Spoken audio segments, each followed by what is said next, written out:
sama tentang bagaimana mengampuni. Saya coba ajak teman-teman, Bapak Ibu baca Matius 18 ayat yang 21 sampai dengan 35. Saya akan membaca pelan-pelan. Saya berdoa malam ini supaya kita merdeka, memiliki hati yang mengampuni. Katakan amin. Saya berdoa malam ini ada terobosan terjadi. Saya berdoa Bu Vita, ini menjadi sebuah sejarah ya Bu. Toko tidak buka tetapi laris manis ya Bu. Amin, Pak. Saya juga nggak khotbah-khotbah tetapi Tuhan pelihara Bu. Puji Tuhan. Ya. Yuk kita baca firman Tuhan di dalam Matius pasal yang ke-18 ayat 21. Saya akan membaca semua yang di rumah, perhatikan baik-baik. Kemudian datanglah Petrus dan berkata kepada Yesus, Tuhan, sampai berapa kali aku harus mengampuni saudaraku? Tadi kita dengar hukum yang kedua, hukum yang terutama dan utama ya, mengasihi sesama manusia seperti dirimu sendiri. Saya coba jelaskan yang mengasihi sesama supaya kita merdeka malam ini. Tuhan, sampai berapa kali aku harus mengampuni saudaraku jika ia berbuat dosa terhadap aku? Sampai 7 kali. Kata 7 itu bicara tentang sempurna. Kita nggak usah bicara di sini dulu. Karena ini saya akan percaya ada rumus matematikanya. Saya nggak mau fokus di sini. Saya mau fokus tentang bagaimana orang yang mengampuni 1000 talenta, tapi tidak bisa mengampuni orang yang punya utang 100 dinar. Nah, supaya kita menangkap konsep yang sama tentang mengasihi Tuhan. Dan kita sama-sama mengampuni seperti Tuhan mengampuni saya dan saudara. Yesus berkata kepadanya, bukan aku berkata kepadamu, bukan sampai 7 kali, melainkan sampai 70 kali 7 kali. Sebab hal kerajaan surga seumpama seorang raja yang hendak mengadakan perhitungan dengan hamba-hambanya. Setelah ia mulai mengadakan perhitungan itu, ia dihadapkanlah kepada seorang yang berutang 10.000 talenta. Nah, di sini ada Kak Eva. Kak Eva ini orang bank lah. Nanti mungkin saya minta tolong 10.000 talenta ini yang setahu saya dari sumber Alkitab, 1 talenta itu sama dengan 6.000 dinar. Jadi nanti kita mulai kali-kalikan bahwa UMR dari Indonesia itu sudah disetarakan, mungkin saya pukul rata lah ya. Kita bikin 4 juta. Ya. 4 juta ya. Dikali berapa, dibagi 30 dapatnya per hari berapa, baru dikali nanti 1 dinar itu 1 talenta itu 6.000. Jadi nanti kita hitung-hitungan. Tetapi orang itu setelah ia mulai mengadakan perhitungan, dihadapkanlah kepadanya seorang yang berutang 10.000 talenta. Tetapi karena orang itu tidak mampu melunaskan hutangnya, raja itu memerintahkan supaya ia dijual beserta anak istrinya dan segala miliknya untuk membayar hutangnya. Maka sujudlah hamba itu menyembah dia, katanya, sabarlah dahulu, segala hutangku akan kulunaskan. Ayat yang ke-27, lalu tergeraklah hati raja itu oleh belas kasihan akan hamba itu, sehingga ia membebaskan dan menghapuskan hutangnya. Saya mencatat 10.000 talenta itu hampir sama, dirupiahkan hampir sama ya. Kalau tidak salah hampir 15 triliun. Oke. Nanti mungkin Pak Risto sama Kak Eva mungkin koreksi saya. Ya. Karena 1 talenta sama dengan 6.000 dinar. Sementara di ayat yang ke-28, tetapi ketika hamba itu keluar, ia bertemu dengan seorang hamba lain yang berutang 100 dinar. Si A punya utang 10.000 talenta. 1 talenta 6.000 dinar.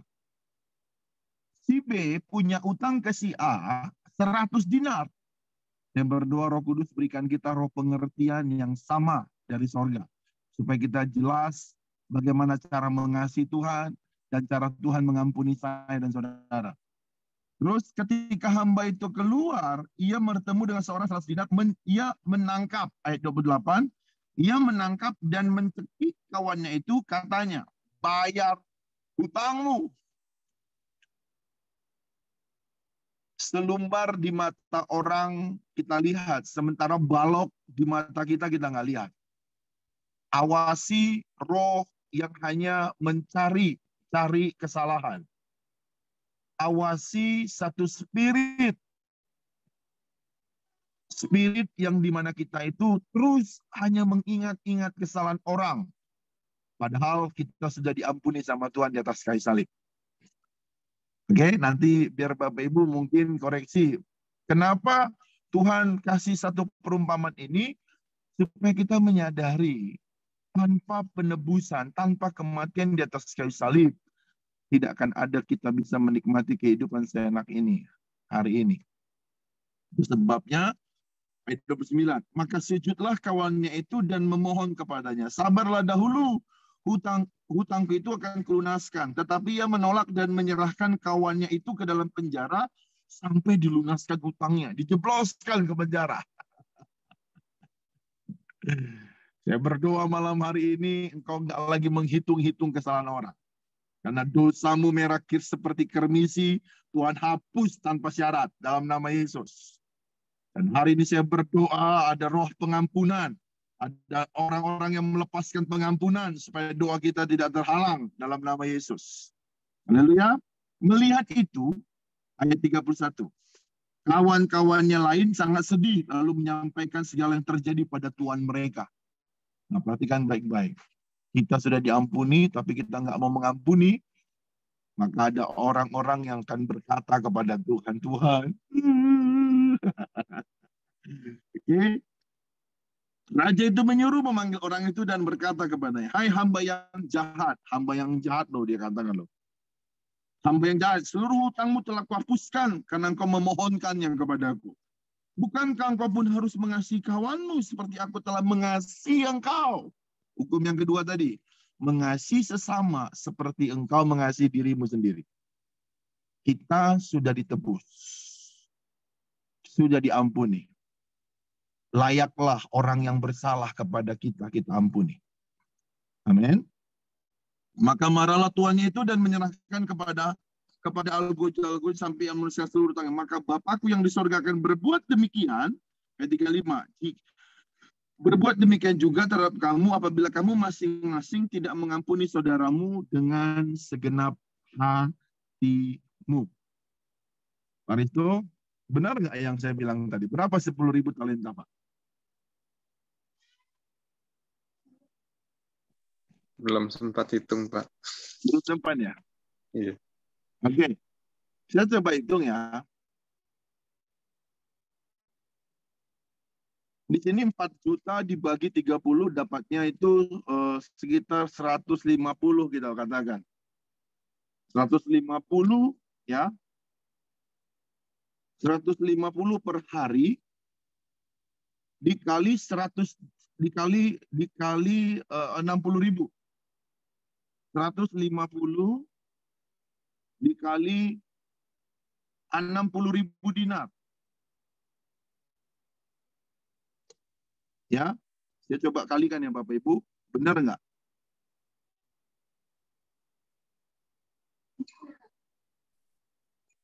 $9 miliar ya Pak Pendeta? 9 miliar. Kayak Pak benar, orang bank. Bapak Ibu, 9 miliar diampuni oleh raja, tetapi hutang yang cuma 5 juta. 5 juta dibanding 9 miliar. Buat saya, angka 9 miliar itu diampuni dengan cuma-cuma. Tetapi ada orang yang punya utang 5 juta, dia sulit untuk bisa mengampuni. Saya mau bilang begini, saya bukan mau hanya berbicara tentang nilai, tetapi supaya Kairos menangkap pesan yang sama bagaimana mengasihi Tuhan dan mengasihi sesama. Tuhan bilang sama kita bahwa kelemahan kita, dosa kita, ya, itulah yang dipikul Kristus Yesus di atas kayu salib. Nah, hari ini Tuhan sedang mau mengingatkan kepada saya dan teman-teman Kairos untuk bagaimana kita itu mengasihi sesama atau melepaskan pengampunan. Ya, saya berdoa hari ini, doa kita sepakat untuk kita mengampuni orang yang bersalah. Atau kita memohon ampun karena kita itu berbuat salah kepada orang. Saya kasih contoh satu ya, sebelum nanti kita sharing ya. Kita baca dalam Kejadian pasal yang ke-50.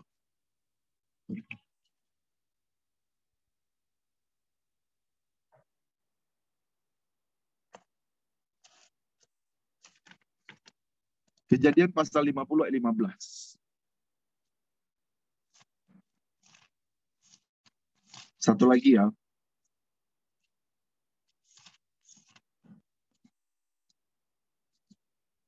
Oke. Saya akan membaca demikian firman Tuhan. Ketika saudara-saudara Yusuf melihat bahwa ayah mereka telah mati, berkatalah mereka, boleh jadi Yusuf akan mendendam kita dan membalaskan sepenuhnya kepada kita segala kejahatan yang telah kita lakukan kepadanya.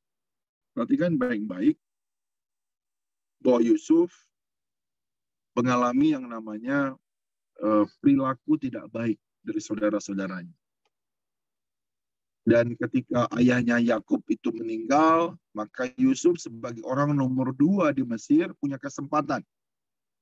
Tetapi saya mau ajak kita untuk supaya sama-sama memiliki pengertian yang sama, bahwa sekalipun kita punya kesempatan, punya posisi, atau apapun bentuknya, ingatlah, jangan pernah menggeser posisi Tuhan sebagai Raja tunggal di hati kita. Di ayat 16, sebab itu mereka menyuruh menyampaikan pesan ini kepada Yusuf sebelum ayahmu mati, ia telah berpesan, beginilah harus kamu katakan kepada Yusuf, ampunilah kiranya kesalahan saudara-saudaramu dan dosa mereka, sebab mereka telah berbuat jahat kepadamu. Maka sekarang ampunilah kiranya kesalahan yang dibuat hamba-hamba Tuhan ayahmu. Lalu menangislah Yusuf ketika orang berkata demikian kepadanya. Juga saudara-saudaranya datang sendiri dan sujud kepadanya serta berkata, kami datang untuk menjadi budakmu. Tetapi Yusuf berkata kepada mereka, janganlah takut, sebab aku inikah pengganti Tuhan? Memang kamu telah mereka-reka yang jahat terhadap aku, tetapi Tuhan telah mereka-rekakannya untuk kebaikan, dengan maksud melakukan seperti yang terjadi sekarang ini, yakni memelihara hidup satu bangsa yang besar. Jadi janganlah takut, aku akan menanggung makan dan makan anak-anakmu juga. Demikianlah menghiburkan mereka dan menenangkan hati mereka dengan perkataannya. Ada 2 contoh kasus buat kita pada hari ini bagaimana kita mengasihi Tuhan dan mengasihi sesama. Ketika kita mau bilang kita mengasihi Tuhan, ingatlah bagaimana Yesus telah mati di atas kayu salib, bagaimana begitu besar kasih Bapa akan dunia ini. Sehingga ia memberikan putranya yang tunggal supaya setiap orang percaya tidak binasa, melainkan hidup yang kekal. Lalu yang kedua, ketika kita bicara mengasihi sesama, ingatlah bahwa Yesus mengampuni saya dan saudara tanpa syarat. Kita sudah membawa dosa awal. Tapi Tuhan tidak mau ingat dosa awal. Dia datang justru memperdamaikan saya dan saudara kepada Bapa. Dan yang kedua, ada 2 contoh yang dikasih sama Tuhan. Yang pertama itu tadi, tentang Algojo. Bagaimana orang yang nggak bisa mengampuni 100 dinar. Yang kedua tentang Yusuf. Ini menarik buat saya. Apa yang membuat Yusuf bisa mengampuni? Yang tadi pertama, kita diajarkan bagaimana dosa kita yang banyak itu aja diampuni. Kesalahan yang banyak aja diampuni. Masa orang yang salah sedikit aja kita sulit sekali mengampuni. Mungkin kita berkata begini, enggak kecil Pak Pendeta. Cukup membekas. Buat saya, jika kita nggak bisa mengampuni, maka kita akan disebut adalah hamba yang jahat. Kita ini bukan hamba dosa, tapi kita ini adalah hamba kebenaran. Saya menangkap di ibadah Kairos ini, awasi spirit atau roh yang membujuk kita untuk tidak mengampuni. Lalu yang kedua tadi, apa yang membuat Yusuf bisa mengampuni? Saya mencatat ada 3 hal. Nanti mungkin teman-teman bisa koreksi atau tambahkan. Yang pertama adalah, Yusuf memiliki hati yang mengalami kasih dan pertolongan Tuhan. Kita nggak akan pernah bisa mengampuni kalau kita nggak pernah merasakan dan mengalami Tuhan, sumber kasih itu. Tuhan itu kasih. Kita nggak akan pernah bisa mengampuni kalau cuma hanya teori. Kita perlu mengalami kasih itu. Kita perlu datang sang kebenaran itu, kepada sang kebenaran. Yusuf mengalami itu. Dia mengalami perjumpaan dengan Tuhan melalui mimpi. Lalu yang kedua, apa yang membuat Yusuf bisa mengampuni? Yusuf memiliki visi dari Tuhan. Orang yang nggak punya visi, dia selalu akan terus melihat kelemahan, kesalahan orang lain. Ingatlah, Kairos, jika engkau tetap terus mengingat kesalahan orang lain, engkau berarti tidak memiliki visi dari Tuhan.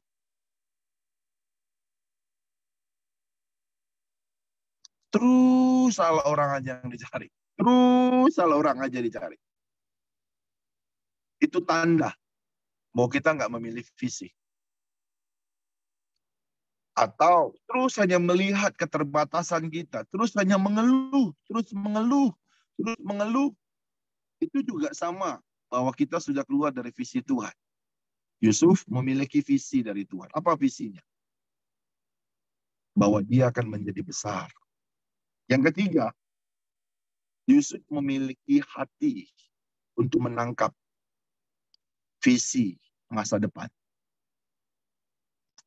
Kita perlu memiliki hati yang bisa menangkap apa yang Tuhan mau di hari depan.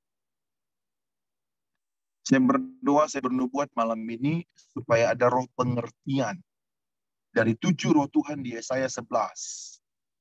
Itu bermanifestasi, salah satunya adalah roh pengertian dari Tuhan. Saya bernubuat pada malam ini roh pengertian itu akan terus berbicara, bermanifestasi. Sehingga apa? Ketika kita melihat sudut pandang yang berbeda, melihat satu situasi, kondisi di depan kita, maka ada roh pengertian seperti yang Yusuf alami. Engkau boleh mereka-mereka yang jahat, tapi Tuhan mereka yang baik. Ini yang disebut dengan pengertian yang benar dari Tuhan. Orang yang memiliki visi, orang yang memiliki kasih, dia nggak akan fokus di satu titik. Dia akan fokus di mana yang Tuhan mau dia kerjakan di depan. Kairos jelas punya visi tahun ini. Visi Tuhan buat Kairos berjalan di bawah langit yang terbuka. Berjalan di bawah langit yang terbuka ada beberapa contoh. Salah satunya adalah Stefanus. Mati pun dia melihat langit terbuka. Yang kedua adalah bagaimana Yesus dibaptis. Orang yang mau terus berjalan di bawah langit yang terbuka adalah orang yang mau mati daging. Yang kedua adalah orang yang mau taat, dengar-dengaran dengan arahan Tuhan. Sekalipun Yohanes Pembaptis lebih besar pada masa itu. Tetapi Yesus berkata kepada Yohanes Pembaptis, aku yang dibaptis. Sebab itu akan menggenapkan nubuatan. Hari ini, Tuhan mau ingatkan buat saya dan saudara. Sekalipun kita dipakai Tuhan, sekalipun keadaan kita belum dipulihkan, tetaplah memiliki hati seorang hamba. Hamba kebenaran. Mengasihi Tuhan dan mengasihi sesama manusia. Mungkin ini dari saya dulu. Nanti kita akan masuk dalam penyembahan. Mungkin ada yang mau nambahin? Bang Joni mungkin ini. Kayaknya ini. Bang John, bisa bantu saya Siap. untuk menambahkan? Siap, Pastor. Ya, ada satu kesaksian juga yang bisa membantu kita bagaimana untuk kita mengasihi Tuhan, ya, bukti nyata bahwa kita mengasihi Tuhan dan yang punya ekuivalen dengan mengasihi sesama. Jadi kesaksiannya begini, teman-teman, sahabat Kairos, ketika penatua saya yang di Batam, dia bercerita ketika dia masuk satu mall. Nah, terus kemudian ketika dia masuk, tiketnya itu memang waktu dia tarik tiketnya itu agak sedikit miring ya, karena waktu keluaran dari perinan itu. Jadi waktu miring dia lihat, terus sebelum dia masuk dia juga kasih tahu sama penjaga parkir, ini nggak apa-apa ya nanti, nggak apa-apa Pak, yang penting itu ada barcode-nya katanya gitu. Nah ketika dia parkir, kemudian setelah selesai urusannya dia mall, dia keluar gitu. Ketika dia keluar dari mall, di-scan gitu ya tiketnya itu. Nah terjadi ada sesuatu yang tidak bisa diterima oleh tim parkir, tukang parkirnya. Terus kemudian dia panggil banyak orang gitu ya, banyak tim teknisnya tukang parkir itu. Kemudian banyak pertanyaan gitu loh. Nah ketika pada hari itu pas kebetulan hari pelayanan minggu gitu ya. Nah agak ya pendeta pun ternyata ada kesal juga ternyata.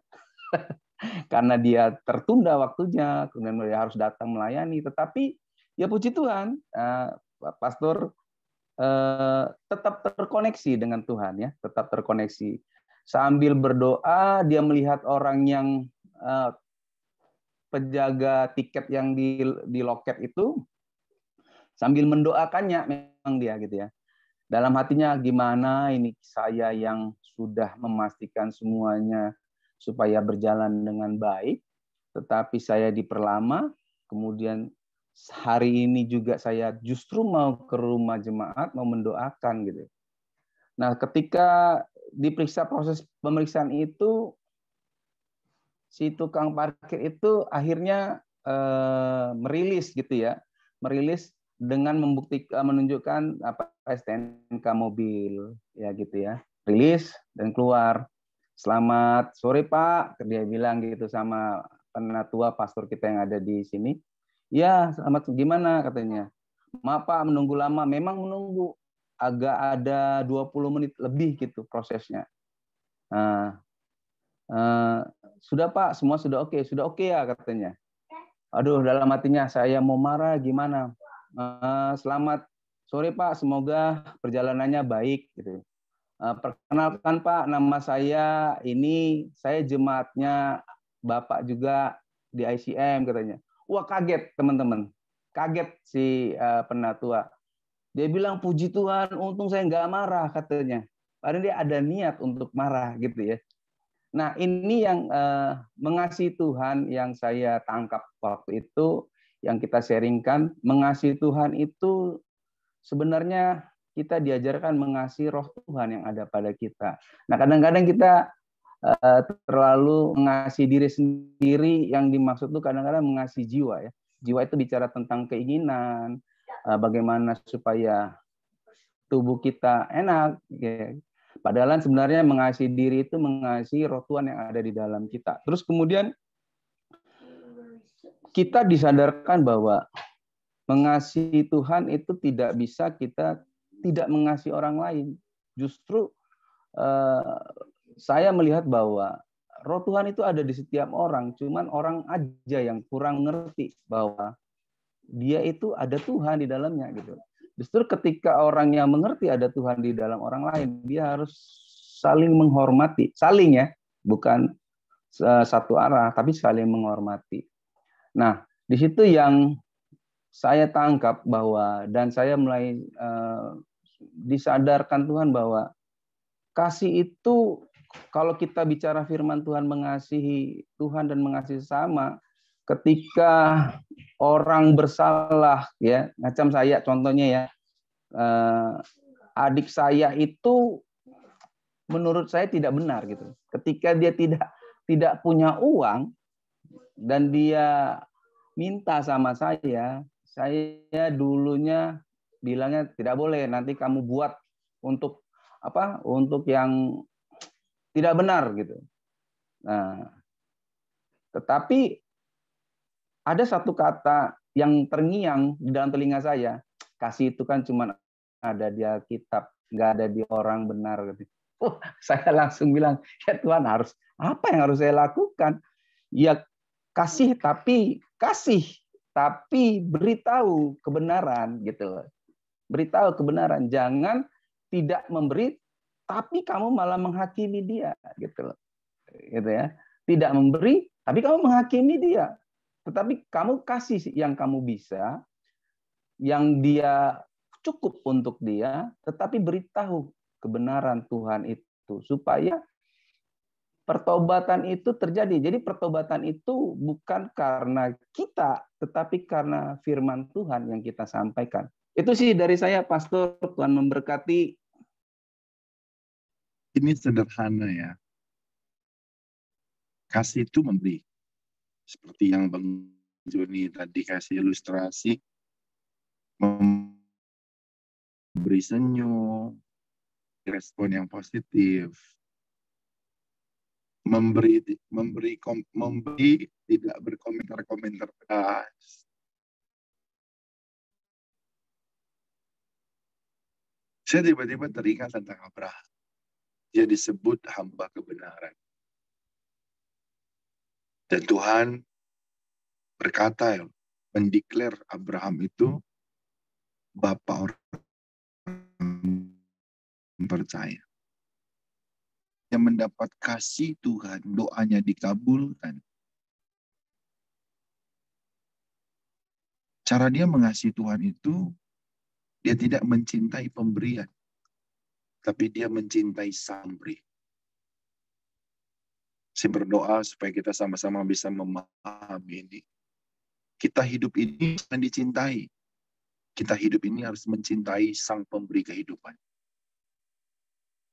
Makanya Rasul kata, hidupku bukan aku lagi, tapi Kristus di dalam. Ini saya berterima kasih ya. Melalui Zoom ini, kasih Tuhan begitu limpah. Pak Indra masih kerja, Kak Eva masih kerja, kami masih bisa gabung sama kita. Kasih Tuhan luar biasa.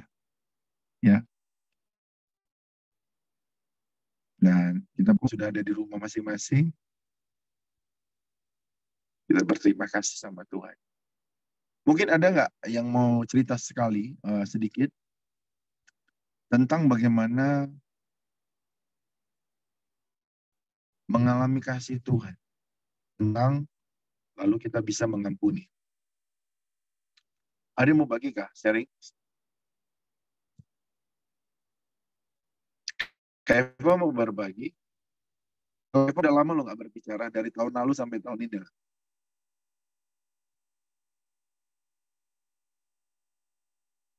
Belum, Pak Pendeta. Puji Tuhan. Salam Kak. Belum, Pak Pendeta. Ada yang mau di-sharingkan Kak? Puji Tuhan. Pak Hendra di toko, Pak. Masih di toko, Pak. Di mana? Di toko. Pak Hendra udah lama juga nggak datang ini. Iya. Ya, Pak Hendra mau berbicara Kak sebentar? Gimana, Ya, kalau mengenai kasih, Pak. Ya, saya ini kan Pak Pen sudah tahu kondisi pekerjaan saya dan rencana saya. Kalau hari ini saya agak sedikit kaget sama karyawan saya yang rencananya udah bulat. Saya mau suruh dia pegang usaha saya ini. Tapi tadi tiba-tiba dari kemarin sih saya lihat dia ragu. Makin harinya sudah makin dekat, dia mulai ragu, mulai nggak yakin, mulai apapun. Sampai hari ini saya terdengar dari kuping, saya dapat karyawan baru. Malah dia bilang sama karyawan baru, besok saya Senin kayaknya terakhir, dibilang gitu. Secara manusia pikiran kadang-kadang lucu, seneng, jengkel, tapi ya ketawa kita. Tapi di sini kesempatan saya bisa ikut ibadah ini tentang kasih, itulah tadi saya bilang. Saya nggak mau marah. Sekalipun saya kesel, saya kecewa, saya nggak marah. Tapi pada dasarnya saya bilang, saya kasih kesempatan, you mau nggak pegang tempat usaha saya, karena saya mau buka usaha baru.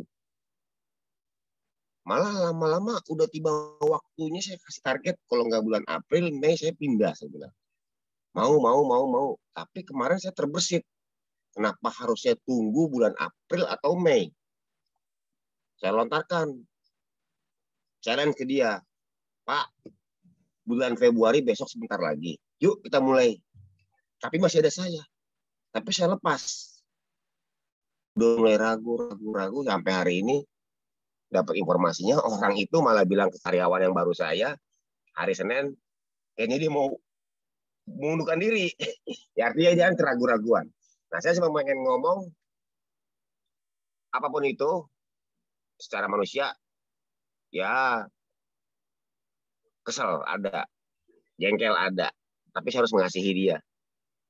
Bahkan biasa saya suka makan siang sama dia, lagi nggak sempet apa gitu loh. Sekarang dia kayak menghindar. Dia nggak mungkin, dia buru-buru makan siang sendiri. Tapi tadi sempet selesai kerja saya makan sama-sama. Bahkan yang orang baru pun makan, saya beli bungkus buat anaknya, dia pun saya kasih buat istrinya. Nah, barusan sebelum saya ibadah, Pak, saya masih perlu temenin nggak? Udah nggak apa-apa, saya bilang. Saya ada ibadah, saya bilang. Gitu. Nah, saya cuma pengen ngomong, saya harus mengasihi dia sekalipun dia mengecewakan. Padahal sebenarnya istri saya, keluarga saya bilang, Pak, ngapain kasih orang? Bapak uangkan aja usaha ini. Gitu. Cuma karena pernah terlontar dari mulut dia, kalau Pak Hendra pindah ke Jakarta, ini diapain? Ya saya bilang saya tutup atau saya jual. Sayang, ini potensinya ada, dia bilang gitu. Oh, kalau memang mau, ayo saya kasih. Tapi tiba waktunya berjalan terus, bikin saya jadi ragu, malah dia tambah nggak yakin sama diri dia sendiri. Poinnya saya kecewa, tapi saya harus mengasihi. Itu Bapak, itu aja Bapak Pendeta. Terima kasih Pak En buat sharingnya malam ini. Saya berterima kasih Pak Hendra menghidupin apa yang Tuhan katakan. Bagaimana tetap terus mengasihi, mengampuni, dan melayani Tuhan. Terima kasih Pak En, Tuhan memberkati. Amin. Baik Bapak Ibu, kita akan bisa menyembah bertahan 10 menit. Amin. Kita kasih satu pujian ya.